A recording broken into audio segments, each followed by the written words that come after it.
Voici la borne de recharge rapide la plus utilisée de Vendée. Elle enregistre en moyenne 6 recharges quotidiennement et c'est loin d'être la seule implantée sur le département. Avec ses 75 équipements dont 6 en recharge rapide, la Vendée est le deuxième département de France le mieux équipé, derrière les Hauts-de-Seine beaucoup plus urbains.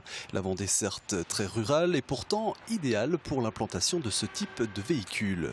Ça peut effectivement être étonnant, mais c'est un département qui a des caractéristiques très favorables pour le développement du véhicule électrique. D'abord parce que les gens habitent beaucoup en habitat individuel, sont souvent propriétaires de leur logement, sont souvent équipés de 2 véhicules, habitent à parfois des distances de 10 à 30 km du lieu de travail. La Vendée bonne élève donc avec ses 75 bornes réparties sur 46 communes. Conséquence, en 2 voire 3 ans, les ventes de véhicules électriques ont largement progressé.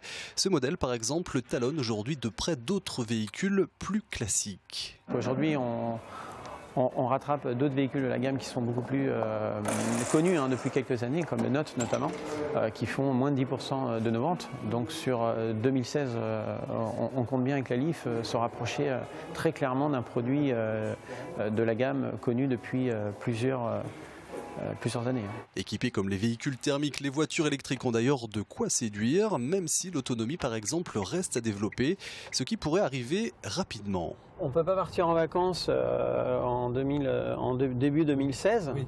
Mais c'est souhaitable que fin 2016, voire premier trimestre 2017, nous pourrons partir en vacances grâce à des charges de 30 minutes tous les 200 km. Les véhicules électriques représentaient 2% des immatriculations en 2015 en Vendée, un chiffre qui reste bas mais qui, ne l'oublions pas, était proche de 0 il y a à peine 5 ans.